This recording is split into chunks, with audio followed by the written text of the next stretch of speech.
नमस्कार साथियों। मुझे याद है कि ललित बहुत सामाजिक व्यक्ति हुआ करता था, वेरी सोशल। उसे अपने दोस्तों और परिवार के साथ समय बिताना अच्छा लगता था और उसके जीवन में हमेशा कुछ ना कुछ चलता रहता था। लेकिन कुछ साल पहले उसके जीवन में ऐसा कठिन समय आया कि लगा कुछ भी सही नहीं है। उसने अपनी नौकरी खो दी, उसके अंतरंग मित्र से भी उसका ब्रेकअप हो गया और उसे लगने लगा कि जैसे उसकी दुनिया ही खत्म हो गई हो। वह सचमुच खोया हुआ और अकेला महसूस कर रहा था। इस दौरान वह अधिक से अधिक समय अकेले बिताने लगा। वह वास्तव में लोगों से कटने लगा। एकांत में समय बिताने की इच्छा ने उसे प्रकृति में अकेले सैर करना, किताबें पढ़ना और बस मौन में बैठे रहने तक सीमित कर दिया। पहले तो उसके लिए अकेले रहना सचमुच कठिन था। यह उसकी प्रकृति नहीं थी। वह ऊब जाता था, बेचैन हो जाता था, चिंताग्रस्त हो जाता था। पर इस सब के बावजूद वह पहले जैसा नहीं हो पाया। लेकिन समय के साथ साथ इसका एक अलग ही प्रभाव हुआ। धीरे धीरे यह अकेलापन और स्वयं के साथ समय बिताना उसके लिए आसान होता गया। उसने अपनी स्वयं की कंपनी का आनंद लेना शुरू कर दिया और अपने बारे में बहुत कुछ सीखा। एक दिन ललित अकेले पार्क में बैठा था, शांति का आनंद ले रहा था। उसने अपनी आंखें बंद कर ली और एक गहरी सांस ली। उसने अपने चेहरे पर हल्की धूप और अपने बालों में मंद मंद हवा महसूस की। उसे अद्भुत शांति और आराम का अनुभव हुआ। उस पल ललित को एहसास हुआ कि वह खुश है। अपने अंदर झांकने पर उसे अनुभव हुआ कि उसके जीवन में बहुत कुछ था उसकी संतुष्टि के लिए। पहली बार उसे लगा कि उसे ये जो अवसर मिला था अपने साथ समय बिताने के लिए, वह उसके लिए आभारी था। उसे एहसास हुआ कि वह अपने विषय में जितना सोचता था उससे कहीं अधिक मजबूत था। उसे यह भी एहसास हुआ कि उसे और अधिक स्वतंत्र और आत्मनिर्भर होने की आवश्यकता है। एकांत में समय बिताने से उसे आत्मचिंतन तथा आत्मनिरीक्षण करने का अवसर मिला। परिणाम स्वरूप उसे अपना आत्मविश्वास बढ़ाने और सर्वगुण संपन्न व्यक्ति बनने में मदद मिली। साथियों, ललित को इस अनुपम अनुभव के लिए एक अत्यंत कठिन परिस्थिति से गुजरना पड़ा। पर जरा सोचिए कि आप अपने काम, अपने परिवार, बच्चों, दोस्तों, संबंधियों को कितना समय दे रहे हैं और स्वयं को। यद्यपि यह भिन्न हो सकता है, परंतु इस बात की काफी संभावना है कि आप स्वयं को समय नहीं दे रहे हों। अपने साथ कुछ समय बिताने की आदत डालें, आत्म प्रतिबिंब और आत्मनिरीक्षण में। आप यह देखकर चकित रह जाएंगे कि इससे कितना खुलासा हो सकता है। जी हाँ, यही थी आज की टिप। इस पर हम चर्चा को आगे बढ़ाएंगे अपने इस रिमाइंडर के बाद।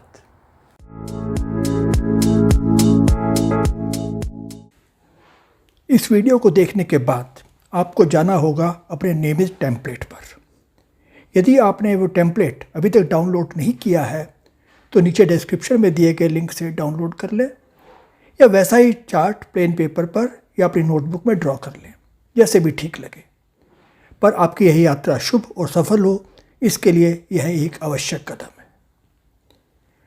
तो इस वीडियो को देखने के बाद आप करेंगे कुछ आत्मचिंतन, सेल्फ रिफ्लेक्शन, और आज की टिप पर आपकी अपनी क्या सोच है, आपकी क्या राय है, वो इस चार्ट में लिखना है ताकि आप आगे का प्लान बना सकें। प्लान में आपने टिप से आगे बढ़ते हुए उसे अपने एक्शन स्टेप्स में कन्वर्ट करना है। यह समझना भी आवश्यक है कि टिप तो एक होगा, परंतु उसके लिए उठाए गए कदम बहुत से हो सकते हैं। आपके लिए क्या उपयुक्त होगा, यह निर्णय केवल आप ही कर सकते हैं। तो आपको क्लियरली लिखना है कि आप इस टिप को इम्प्लीमेंट करने के लिए क्या स्पेसिफिक कदम उठाएंगे। अगला स्टेप है आपका लक्ष्य, यानी टारगेट। आप यह कदम उठाकर कहाँ पहुँचने का लक्ष्य रखते हैं। कहने की आवश्यकता नहीं है कि यह माइलस्टोन बहुत क्लियर और स्पेसिफिक होना चाहिए। अब कहाँ पहुँचना है यह तो निश्चित हो गया, पर कब तक? यदि इसकी कोई तिथि नहीं होगी तो आपके टारगेट का कोई मतलब नहीं रह जाएगा। तो आपको एक निश्चित तारीख तय करनी होगी। और अंतिम सेक्शन है समीक्षा, रिव्यू और आगे की कार्रवाई। यह आपको भी नहीं भरना है। आप कुछ समय बाद यहाँ पर वापस आएंगे अपनी प्रगति देखने के लिए, और जब आप अपना टारगेट अचीव भी कर लेंगे तो भी यह आवश्यक नहीं है कि यात्रा के इस चरण का अंत हो गया, जब तक आप स्वयं ऐसा निर्णय ना लें। या आप डिसाइड करेंगे कि आपको कोई आगे नया टारगेट, बड़ा टारगेट लेना है या इसे यहीं क्लोज कर देना है। तो समय समय पर आप अपनी प्रगति की समीक्षा करेंगे। ये निर्णय आप स्वयं करेंगे, ऑटोमेटिक नहीं होगा। किसी भी टिप को अच्छी प्रकार समझने के लिए आप किसी ऐसे व्यक्ति से सहायता ले सकते हैं जिस पर आपका विश्वास हो। यदि यह संभव नहीं है तो भी चिंता की कोई बात नहीं। अपने प्रश्न, अपनी शंकाएं वीडियो के नीचे कमेंट सेक्शन में जाकर लिखिए निसंकोच। आप सभी के प्रश्नों का उत्तर देने की पूरी कोशिश की जाएगी। और यदि आपको लगता है कि कोई टिप आपके लिए एप्लीकेबल नहीं है या आप उस पर कोई विशेष योजना, कोई स्पेसिफिक प्लान बनाने की स्थिति में नहीं हैं, तो बस पहला सेक्शन इस टिप पर मेरी समझ और विचार में अपने विचार भरें और आगे बढ़ जाएं। क्योंकि हो सकता है यह टिप आपके लिए आज प्रासंगिक ना हो, परंतु भविष्य के गर्त में क्या छिपा है यह तो कोई नहीं जानता। वैसे भी अपनी यात्रा में अक्सर आपको पीछे मुड़कर देखना चाहिए और अपने पहले के कार्यों की समीक्षा करनी चाहिए और संशोधन करना चाहिए। इसलिए ज़रूरी है कि प्रति सप्ताह कम से कम अपनी समझ और विचारों को रिकॉर्ड करके ही आप आगे बढ़ें।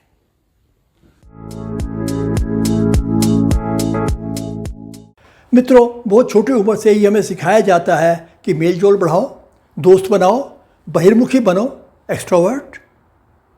अक्सर अकेले रहने को अकेलेपन की स्थिति से जोड़ दिया जाता है और इसे अच्छा नहीं समझा जाता। इसे एक अवसादग्रस्त स्थिति माना जाता है, डिप्रेशन वाली स्थिति, जिससे हर कीमत पर बचना चाहिए। इसे कभी कभी साधुवाद और वैराग से भी जोड़ दिया जाता है और इसलिए यह कोई ऐसी चीज़ नहीं है जिसे एक सामान्य व्यक्ति को अपनाना चाहिए। यहाँ अकेलेपन और एकांत का अंतर समझना अत्यंत महत्वपूर्ण है। मे सार्टर ने चंद शब्दों में समझा दिया है कि अकेलापन स्वयं की गरीबी है, एकांत स्वयं की समृद्धि है। कवि मेरियन मूर ने तो दोनों को जोड़कर और स्पष्ट कर दिया, ये कहकर कि अकेलेपन का इलाज एकांत है। साथियों, यदि मनुष्य सामाजिक प्राणी है और उसे सामाजिक संपर्क की आवश्यकता है तो उसे अपने जीवन में संतुलन लाने के लिए अलग थलग रहने और अपने साथ रहने की भी आवश्यकता है। लेकिन अफसोस, कोई भी हमें अलगाव और आत्मचिंतन का मूल्य नहीं सिखाता। इसलिए इसमें कोई आश्चर्य की बात नहीं है कि हम में से अधिकांश लोग अपने साथ अकेले रहने से डरते हैं। एकांत या बिना ध्यान भटकाए अपने विचारों के साथ अकेले रहना आत्मचिंतन और हमारे स्वयं को गहराई से समझने की नींव है। यही कारण है कि स्वयं के साथ समय बिताना एक ऐसी चीज़ है जिस पर हम में से प्रत्येक को विचार करना चाहिए, चाहे हम अंतर्मुखी हो या बहिर्मुखी, इंट्रोवर्ट या एक्सट्रोवर्ट, सबके लिए इसका महत्व है। इससे प्राप्त होने वाले कुछ विशिष्ट लाभ इस प्रकार हैं। आत्मज्ञान यानी स्वयं को समझना। Self-knowledge, that is, understanding oneself. आत्म प्रतिबिंब और आत्मनिरीक्षण, सेल्फ रिफ्लेक्शन एंड इंट्रोस्पेक्शन। इसके द्वारा आप अपने विचारों, भावनाओं, दृष्टिकोण और व्यवहारों को बेहतर ढंग से समझ सकते हैं। इससे आप अपनी ताकत और कमजोरियों को पहचानने, अपने लक्ष्यों को निर्धारित करने और उन तक पहुंचने के लिए अधिक सक्षम होते हैं। आत्मस्वीकृति, Self-acceptance. अपने साथ समय बिताने से आपको अपने आप को बेहतर ढंग से जानने में मदद मिल सकती है। हमें खुद को उसी तरह स्वीकार करने में मदद मिलती है जैसे हम हैं। यह आपको एक अधिक जागरूक और संतुलित व्यक्ति बनने में भी मदद कर सकता है।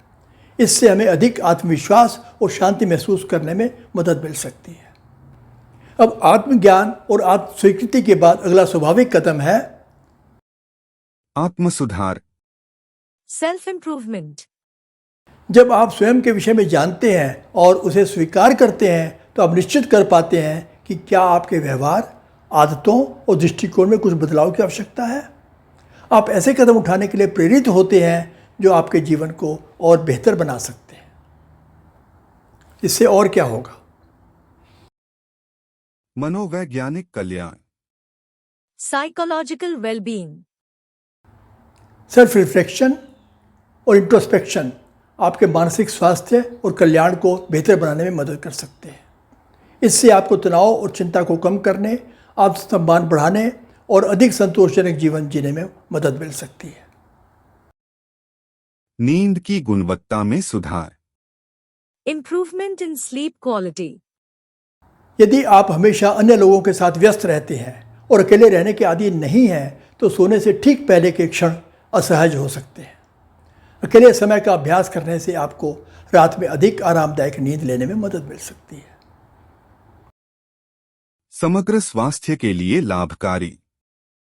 Beneficial for overall health. जब आपका तनाव कम होता है और सकारात्मक विचारने की क्षमता बढ़ती है, तो स्वाभाविक रूप से आपके मानसिक और शारीरिक स्वास्थ्य पर भी अच्छा प्रभाव पड़ता है। रचनात्मकता में वृद्धि। Increase in creativity. यदि आप लगातार दूसरों की उपस्थिति में रहते हैं, तो आपका दिमाग सामाजिक होने में अधिक व्यस्त रहेगा। लेखन, पेंटिंग या संगीत जैसी रचनात्मक गतिविधियों का आनंद लेने के लिए आपको कुछ अकेले समय की आवश्यकता हो सकती है। उत्पादकता में वृद्धि। Increase in productivity. अकेले समय बिताने से उत्पादकता बढ़ाने में भी सहायता मिल सकती है। जब ध्यान भटकाने वाले कारण नहीं होते, तो अपना काम पूरा करना बहुत आसान हो सकता है। अभ्यास के साथ अंततः उत्पादक होने के लिए आप दूसरों पर निर्भर नहीं रहेंगे। और इस सब का परिणाम लक्ष्य प्राप्ति। Goal achievement. स्वयं की ताकतों और कमजोरियों को समझकर आप अपने लक्ष्यों की प्राप्ति के लिए सही योजना बना सकते हैं। अकेले रहने से आपको यह जांचने का मौका मिलता है कि आप अभी कहाँ हैं और स्वस्थ लक्ष्य निर्धारित करने और हासिल करने के लिए आपको क्या करने की आवश्यकता है। साथियों, अपने साथ समय बिताने के, आत्म प्रतिबिंब के, आत्मनिरीक्षण के लिए कई अलग अलग तरीके हैं। कुछ प्रभावी सुझावों पर नज़र डालते हैं कि कैसे आप अपने साथ अधिक समय बिता सकते हैं। हर दिन कुछ समय के लिए ध्यान या योग का अभ्यास करें। आप रोज़ कुछ समय अपने आप के लिए निकाल सकते हैं, जैसे कि ध्यान, प्रार्थना या मनन आदि। ध्यान जैसी चीज़ें हमें अपने भीतर की ओर ध्यान केंद्रित करने और अपने विचारों और भावनाओं को बेहतर ढंग से समझने में मदद कर सकते हैं। व्यायाम और स्वास्थ्य। अपने शारीरिक स्वास्थ्य का ध्यान रखना महत्वपूर्ण है। योग या व्यायाम का समय निकालना आपके लिए फ़ायदेमंद हो सकता है। योग शरीर को मजबूत और लचीला बनाने में मदद करता है। व्यायाम हृदय और फेफड़ों को मजबूत बनाने में मदद करता है। दोनों ये अभ्यास तनाव को कम करने और मानसिक स्वास्थ्य को बेहतर बनाने में भी मदद कर सकते हैं। एक डायरी या जर्नल रखें और अपने विचारों और भावनाओं को लिखें। लिखने से आपको अपने विचारों और भावनाओं को स्पष्ट रूप से समझने में मदद मिल सकती है। यदि आपने इस यात्रा का एपिसोड नंबर 3 नहीं देखा, तो अवश्य देखिएगा। पूरा एपिसोड ही इस विचार को समर्पित है। किसी दोस्त या चिकित्सक से बात करें। किसी अन्य विशेष व्यक्ति से बात करना भी आत्मावलोकन का एक हिस्सा है। इस विचार विमर्श से आपको मदद मिल सकती है स्वयं को एक नए दृष्टिकोण से देखने में। एकांत में समय बिताएं। एकांत आपको अपने विचारों और भावनाओं को खंगालने का अवसर देता है। एकांत में समय बिताएं, चाहे वह सुनसान इलाके में एक लंबी सैर हो या अपने कमरे में कुछ शांत पल। अपने लिए कोई ऐसी गतिविधि खोजें जो आपको आनंद दे। अपने पसंदीदा कार्यों में समय बिताएं। यह कुछ भी हो सकता है, जैसे कि पढ़ना, लिखना, पेंटिंग करना, संगीत बजाना या प्रकृति में समय बिताना। दोस्तों, इससे कोई फर्क नहीं पड़ता कि आप क्या करना चुनते हैं। बस सुनिश्चित करें कि आप स्वयं को अपने विचारों और भावनाओं के साथ रहने का अवसर दें। इसका भरपूर आनंद लें और एक अद्भुत अनुभूति का अनुभव करें, क्योंकि एकांत आपका परिचय दुनिया के सबसे अद्भुत व्यक्ति से करवाएगा, और यह व्यक्ति है स्वयं आप। तो मेरे अद्भुत मित्रों, आज के एपिसोड में बस इतना ही। आपसे अनुरोध है कि इस वीडियो को लाइक करें, अधिक से अधिक शेयर करें और चैनल को सब्सक्राइब अवश्य करें। तो अब अगले शनिवार रात्रि 8:30 बजे तक के लिए नमस्कार।